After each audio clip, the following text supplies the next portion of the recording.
Let's all hope and pray my mic stays on the whole time. Hey everyone, welcome back to my channel, and we are doing the mid-year book freakout tag today. I know, July's almost over, last month was the mid-year, but I'm always a little bit behind, so let's just nip that explanation right in the butt, you know? So here we are, mid-year. I actually have been reading. I mean, if you've been watching my reading vlogs, then you know. I haven't read a ton. It's like, I wrote it down. I've read 21 books this year. We have some books to choose from. Luckily, not all the questions are on like the books that I have read, or else this would be a little bit boring maybe. Let's kind of dive into it. I feel like I haven't done a sit down bookshelf video in a really long time, and I don't know what I'm doing anymore. So yeah, bear with me. I'm gonna put all the questions in chapters, so if you don't care about certain ones, just skip ahead in whatever parts you want. If you don't watch it to the end, I can't blame ya, you know? The first question is best book you've read so far. And I really tried. I tried not to be my basic self, but that wouldn't have been true. It wouldn't have been true to me. You all would have known, because the best book that I've read this year is it's a Sarah J. Maas book. I mean, I really didn't have that many to choose from to begin with, and I loved this, so I know it wasn't for everyone. I've seen your comments on my video. I did do a whole vlog of this. I'll link it up above if you care for that long vlog. I loved it. I gave it 5 stars. Obviously, Sarah J. Maas isn't for everyone, but she is for me. I swear, everything that she writes, I just understand and I feel and I just love. It's something in the way that she writes her characters, something in the way that she uses her plot devices, all of those things just call to me. Like, it feels sometimes as if she's just writing her books for me, because it's every single twist and turn that I personally would have wanted to see. Except for some of the unnecessary character deaths. Not even in this, but I mean in general, in her world. But I don't know why I opened this. To give you a description? Sure, I'll give you a description. Why is my battery already gonna die? This is what happens when I don't film for a million years. This is House of Sky and Breath, which is the second book in her new adult fantasy series. The series follows Bryce Quinlan, who lives in a world that's kind of similar to ours. There's technology, there's cars, it's new, but there is still magic. There are fantasy elements. The humans are bottom of the food chain because everyone else has magic and powers and are fae or are shifters in some way or another, are long-lived. Unlike humans, there isn't much that I can say besides the fact that Bryce is gonna go through it. She's gonna go through it. She loves her best friends. That's really all she cares for, because her mother and her father actually live far away in a different town, so the found family that she found herself when she went to college is the one that she lives and dies for and parties with. And it's just gonna grow from there. Both of these have had mystery, thriller elements to it. I'm not calling this a mystery or thriller. By no means. This is a fantasy book. This is a Sarah J. Maas fantasy book. Expect the smut. Expect the cringe romance. Expect the unexpected, honestly. I love it. 5 stars. The ending of this had me hyped. Now, question number 2 is the best sequel you've read so far this year, and obviously, I mean, technically that. But I'd almost forgotten that in the very beginning of this year, the first 3 books, technically, that I read in the first week were all Mortal Instruments books. Well, not Mortal Instruments. It's The Last Hours by Cassandra Clare, and the sequel, Chain of Iron. Fantastic. I don't own it, or else I would be holding it. I only have Chain of Gold. I read Chain of Iron twice, back to back. I loved it that much. When I was moving into this house, that is the book that I was listening to, and when it ended, I was not ready for it to end, and I just replayed it. It's just so good. Infernal Devices was always my favorite trilogy from Cassandra Clare, so it's not really that surprising, I guess, that I really love The Last Hours, because The Last Hours is actually following the events of Infernal Devices. So it's the generation after. So like the parents are the characters that we followed in Infernal Devices, and the children are a chip off the old block, but they're themselves too. It adds a little bit more fun. It's higher stakes. I've heard a lot of times that Infernal Devices runs a little bit slow for most, and I think that Chain of Iron and Chain of Gold are so fast-paced, and the plot is so juicy, and it just feels kind of like the original Mortal Instruments books. Dark Artifices, for me, her last trilogy, kind of fell flat, and in general I started to think that maybe the Mortal Instruments had peaked and was maybe never going to be what it was, but this new series is incredible. I mean, to me at least. The thing that was most notable about this sequel was the steamy scenes. That's all I wanted in the first book for this series, and so So the second book, when it came through, I loved it. So anyways, question number 3. A new release you haven't read yet but want to. There's probably a lot of these, but the main one that I could think of is Book of Night by Holly Black. I'm so excited about this. I really don't know almost anything about it. I don't even own it, but I do know that it's an adult fantasy story by Holly Black, and I'm kind of excited to see how she differs in her adult books versus her young adult. I mean, maybe it'll kind of be like a Sarah J Maas thing where Throne of Glass and Crescent City still feel very much like the same exact, and in a lot of ways feel like a very similar writing style. Maybe it won't be. Maybe it'll be more like how V.E. Schwab writes, because I feel like there's a pretty big difference between like Addie LaRue and... No, maybe not. I don't know. I am excited about it though, so sorry I don't know more about it. I'll leave all the books linked below as well, so if you do want to check them out, I'll leave links to them. If you want to buy them, that's cool. I get a tiny commission out of it. If you don't want to buy them, that's also cool. You can still follow the link and read the review without giving me any money. Anyways, number 4, the most anticipated release for the second half of the year. Now, I was kind of between the third book in The Last Hours and the one that I am going to be talking about, but the thing is I'm just very excited about this next one, and that's Babel, or The Necessity of Violence by R.F. Kong. There's a longer title. I didn't write it down, my bad. I love R.F. Kong's writing. I know, I still need to read the last book.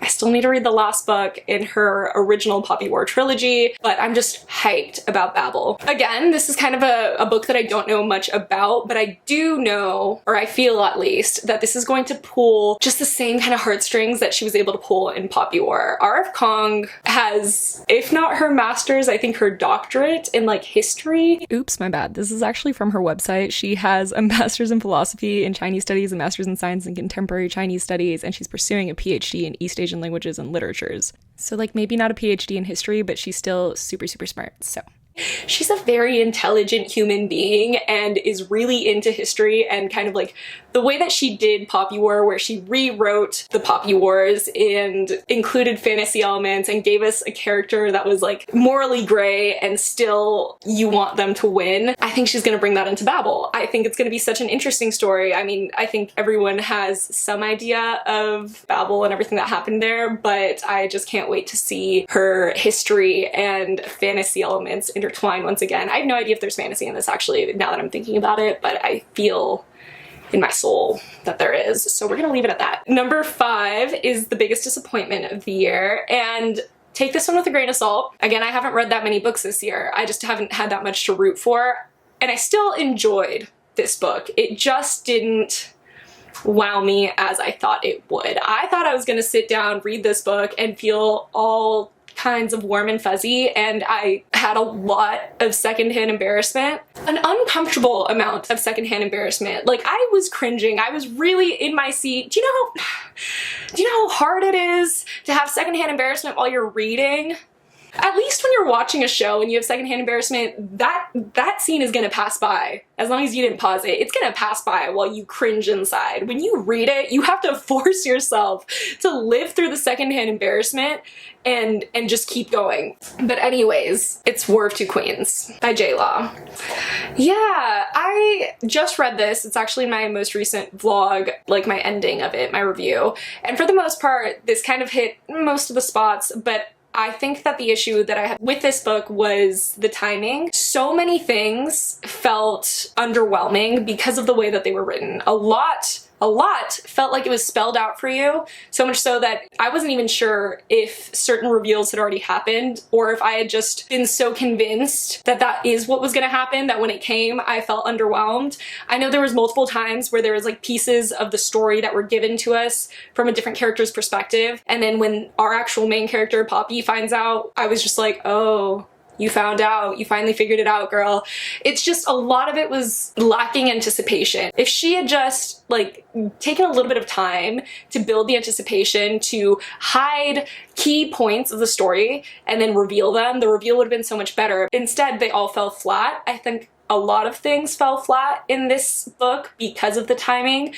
Jokes were a big one that I noticed. It just felt forced, and a lot of the romance elements were a little bit cringy and also a little bit forced. And again, a lot of this story was just incredibly predictable. Like, the things that we weren't hand-fed were predictable. Sorry, my battery died, and then this battery is also close to dying, so we're gonna try and speed through this. But yeah, it was just a predictable story, and even though the ending I think was done very interestingly, it was still something that wasn't very hard to predict early on. But the way that it played out, I think, was really well done. I think that if it had ended in any other way, I would have trouble wanting to continue with the series. But instead, I liked the way that it ended. It left enough anticipation. I think that J. Law does a really good job at like cliffhangers and wanting to keep you going on to the next story. I mean, I think there's gonna be about 6 books in the series, so most 4th books in a series kind of leave you with like a underwhelmed feel. At least I've noticed that. So yeah, War of Two Queens. I gave it 3.5 stars. It wasn't terrible, but like the secondhand embarrassment, I can't handle it. Number 6 is Your Biggest Surprise, and I tried with my whole heart not to make this my biggest surprise, but it still was very much my biggest surprise. Zodiac Academy. The whole series. I mean, I've read 1 through 6, and I'm surprised. I'm shocked at the chokehold that this series now has on me because, first of all, you want to talk about bad writing. No offense. No offense. It's just the thing is, they would do so well with an editor. Like an editor that can keep track of people's hair and eye colors alone. I want to start there because hair and eye colors change in, I feel, every single book, depending on the point of view. It's the most frustrating thing. But the plot is there. Granted, there's a lot of places where we could have probably cut so many scenes, but I'm still enjoying it because this is a really funny book. This has epic timing, epic funny timing, and epic plot twists. And honestly, the thing is, that Zodiac Academy does that hurts me is that it hurts. There's a lot of times I've lost hope. So many times actually, but it's still, I'm just shocked that this ended up becoming a series that I couldn't put down, that I think about constantly, that I just want to continue. I know the 7th book is out. I just haven't gotten to it yet. Leave me alone. This is just my biggest surprise. Granted, it reads like fanfic. It reads like fanfic, but just accept that about it. If you accept that this reads like a fanfic and you're just like, I don't know, on a fanfic website reading it, you're gonna love it. You're gonna love everything about it from there because the plot, the characters, it gives you everything you want. And I mean, sometimes too much. This story, let's talk about what it is. It's about the Vega twins. It's about Tori and Darcy, who are human girls that have really had shit luck. They've had the worst luck. They've been orphaned since they were a week or 2 weeks old.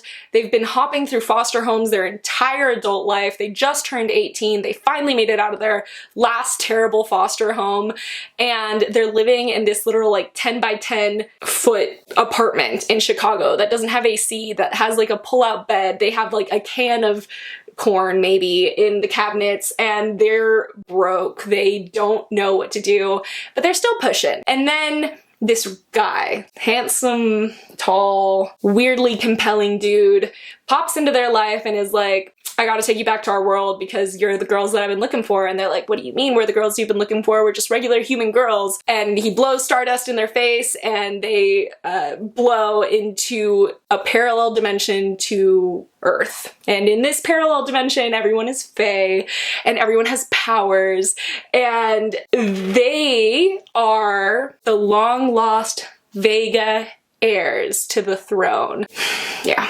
And they're going to an academy. They have to go to the Zodiac Academy to be able to get their inheritance, because that's really all they want. They don't really care about a throne. They don't know this world. They don't have any idea how to run it. And they want the money so that they can just like live their happy little lives. And they're told that the only way to do that is to train up their magic and go through all 4 years at Zodiac Academy, which is like a college, a very prestigious college. And you're obviously sorted by your zodiac signs, but also by elements. So whatever elements you have. Most people only have 1 element that's associated with their zodiac sign. Some people have 2, and almost no one has ever had 3. I'm not spoiling anything because this is literally in the first 2 chapters, and I just want to describe how like much it gives. They have all 4.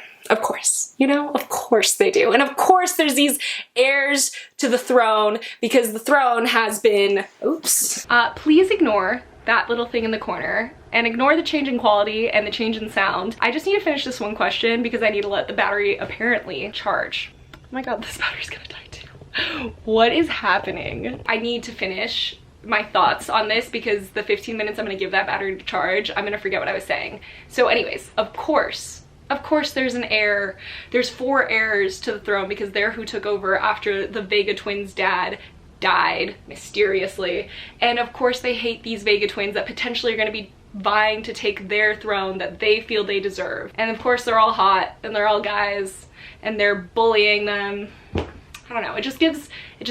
That is the first book, and I do want to add, besides the fact that, you know, keep in mind, fanfic writing, keep in mind, if you read this, know that the story that you're getting in like the first 2, even the first 3, I would say, books, is such a different story than the one you're getting after those. It is incredible how like steeply this went. Like, it started as, oh, this is what you're gonna love and you love your zodiac signs and this is about your zodiac signs and da da da da, and then it turned into literally lose all hope, turn away, if you had any hope left, cry yourself to sleep because this story is gonna rip it away from you. It's a mean fantasy story with mean people and hopeless situations and just absolutely awful human beings that are against our girly girls. That's that. The lighting's changed, the sun went down, I tried to install a ceiling fan and it didn't work.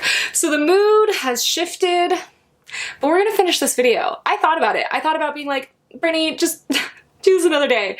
And I am very stubborn. And if the ceiling fan isn't gonna work for me, something has to. And I'm sorry, that's gonna be you. So we were on number 7, that's favorite new author. And I firmly refuse to make these ladies that need an editor, no offense, I love what you're doing, but get an editor, maybe, just think about it or something. I refuse to make them my new favorite author. I read Heroes and I started Troy by Stephen Fry, and I adore these books. This is such a comfort audiobook experience for me. He narrates them himself. So Stephen Fry is narrating his own books, and it's just like the classics told in a modern tongue, and it's really easy to understand and it's really fun. It's like the best history teacher I've ever had. You know, it reminds me, in high school, I actually had one history teacher. I adored him. He's the only history teacher that's ever made history fun for me. And I had ancient history with him and world history with him, not US, and I hated US history, so could it have been the teacher? Maybe, probably. But that is the vibes that I get from these. Totally different people because this is a British man speaking to me and my teacher definitely was not British, but same vibes, same comfort. He's gonna be my new favorite author for this. All the other books I've read this year are smut, and like, no smut shaming. No smut shaming. But none of them have been like, I need to read all of this person's backlog titles. None of them. So that's where we're at. So number 8 is your newest fictional crush. And I'm gonna be a little bit annoying for the next couple questions actually, because they're both Zodiac Academy characters, and I'm sorry, but I'm kind of not. Darius. Let me know, if you read Zodiac Academy, which team are you more on? I have been firmly, since book 1, like chapter 5 probably, been on the Darius Tory train. I've just been obsessed. I love him. He is everything that I love in main character. You know, he's misunderstood, has a bad home life, but he's rich, super attractive, but like in a dark way. Tattoos, motorcycle, dark hair, a roaring personality, you know? Honestly hates to be in love. Something about that always calls to me in characters, you know? Or are you more in love with the other ship? I won't say anything about it, but are you more in love with the other one? So number 9 is your newest favorite character, and again, I'm gonna be a little bit annoying. But the thing is this is actually the truest answer out of everything else that I have talked about today. Everything was true. This, I could not have made it anyone else. If I had wanted to, if I had searched, if I had looked high and low, it could not have been anyone except for Geraldine. Geraldine Bruce from Zodiac Academy. She must be protected at all costs. She is a national treasure. She is perfection. She is just the sweetest, most loyal, most caring, most endearing quirky character. And when I say quirky, I mean this girl's got some verbiage. She's got some verbiage. She is like, like a Southern mom on steroids. I can't explain it. I need to find a line, you know? I know I highlighted a million in my iPad, but I don't know where my iPad or my phone are, so we're just gonna try and find it in a book. Oh, they didn't like her that much in this one. That's a biggest shame, because in the first one, they were kind of mean to her because she is so weird, but she doesn't realize half the things she says and does. I mean, she made an ASS club without thinking that it spells out as. I love her. Oh, here. I'm sure this is gonna still be a banger of a line, even though I have no idea what's going on right now. She raised her hands and yelled, "No one can hold back the power of a Groose. We are the guardians of the royal bloodline." Holy blue tits, Geraldine breathed. I don't know my own strength sometimes. Onward, friends. She's just precious. That's not even a really good one. Tiny Tim in a handbag. There's something written here. She's precious. She has better lines, at least, in the more recent books. 3's good, but like not the epitome of Geraldine. I can't describe to you the sailor mouth that this girl has. Not a single cuss word has ever been uttered by her mouth, and yet she believes that she has said the most foul things. I love her, okay? Protect her at all costs. If you read Zodiac Academy, and if you hate Zodiac Academy, that is totally fine by me. But if you come at my girl Geraldine, that's it. I don't ever want to talk to you. Number 10, a book that made you cry. And again, I'm gonna have to be a little bit annoying. I don't cry a lot in books. Actually, I rarely ever cry.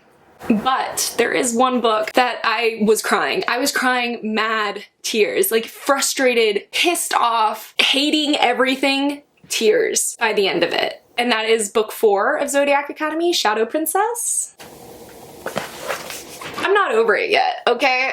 I don't care what they do with the rest of the series, but the ending to that book, I went through it, okay? I have a picture, I'm sure. I know that I was voice messaging Mika. The only way to read Zodiac Academy is if you know someone else that's already read it, because you need to like vent, honestly. But I was texting Mika from Mika August and just like screaming, just like, why is this happening? Like, how could they do this to me? Like, don't tell me this is about to happen. You see it coming a mile away. That is the worst part about the Zodiac Academy books. You see it coming and you still can't even brace for it. And I was crying, like full mad tears. If I find a picture of it, I'll post it, because we need it memorialized. Since I don't cry in books, we can have the one time I did, you know? Well, I mean, I've done it a few times, it's not just one. Anyways, so number 11 is a book that made you happy, and this one is actually kind of like a funny one, but it's Love Her Wild by Atticus, and it's a poetry collection. And the reason that this made me happy was actually because Adam got it for me for Christmas. He got me 2 different poetry collections. The other one, it was okay. This one though was the one that he was actually really excited about. He's followed Atticus on Instagram for a while and really wanted to get me one of their poetry collections, and he just felt like this was the one that I would vibe with the most. And so when I was reading it, it just made me happy because it's like, it's things that I know that he's actually seen on the Instagram that he thought of me with. I know, that's cheesy, that's corny. I mean, let's see, what did I highlight? Okay, see, this is what I mean. I was thinking of my boyfriend like the entire time reading this. Put a girl in moonlight and tell only truths, and every man becomes a poet. There's one that I really loved, and I remember I read it to him and he was like, yeah, I loved that one too. She Was the Wild Thing I Loved, My Dark Between the Stars. I'm pretty sure it was that one because I remember telling him that it reminded me of Throne of Glass when Manon says, crafted from the darkness between the stars, and he was like, oh, I saw that on Instagram and I liked it. I don't know, this just, it made me happy. It made me happy to read it, because even if like not every poem was like perfection or anything like that, it just was really sweet. Number 12 is the most beautiful book you've bought. I've bought actually a lot of pretty books. I mean, all the books that I hauled in my book shopping vlog, I'll link that above if you haven't seen it. All of them are pretty, like, I mean, but anyways, the ones that I actually grabbed to show are my tour edition of Crescent City. It's still in its plastic. I'm just scared. I'm scared, you know, until my built-in bookshelves are done, I'm not taking it out of the plastic. But I also recently just got in the mail the Diviners, the special edition collection from the Bookish shop. I think that the prettiest one is not Diviners, in my opinion. I think it's like the 4th book, but I grabbed this one, so we're just gonna, like, look at this. This is stunning. Like, this is a very, very pretty book. Like, the end papers. It's a very pretty book. So, yeah. Number 13, my favorite number, the last question. it's not my favorite number because it's the last question. It just happens to be my favorite number and be the last question, you know? But it's books you need to read by the end of the year. And for this, I grabbed like a mishmash off of my shelves. Obviously, there's a lot of new releases that are coming out that I'm really excited about. But as for like the things that I own, these are the books that if I don't read it by the end of this year, I revoke my license as a reader. I revoke it because there's just no excuse. Now I'm in a reading mood. Before I wasn't in a reading mood, so it made sense that I wasn't reading the books that I was excited about, but now I'm in a reading mood, so if I don't read these, who am I? Book number 1, Starless Sea by Erin Morgenstern. Need I say more? I don't. I don't need to say more. Book number 2, Midnight Library by Matt Haig. Adam got me this. I was in Target right after we moved into this house, and I really wanted a book, and all my books were packed, and he was like, I'll buy you a book. And he bought me this book. I need to read it, okay? Book number 3, Jade City by Fonda Lee. I still really don't know what this is about, and I want to so bad. Like, there is not any sense in that, in me not reading it. And book number 4, Heart of Flames. I'm pretty sure this series is done, and I haven't read the second book, and I loved the first book. I got the special edition of the Heart of Flames, the ones that Owl Crate gave out. I need to read it, okay? Like, I need to. There's so many more, but those are the ones that I grabbed off my shelves, and those are the ones that we're gonna go with. There's so many books, you know? And I'm just one girl with a silly little mind and a knack for wasting time. Truly. That's it. Thanks for sitting with me. Sorry for the lighting change. I haven't filmed a sit-down video since... wow. I think that the last time that I truly sat down in front of my shelves, it wasn't this house, but it was when I did the ending to my A Court of Silver Flames vlog, and Chala was sitting in my lap for it.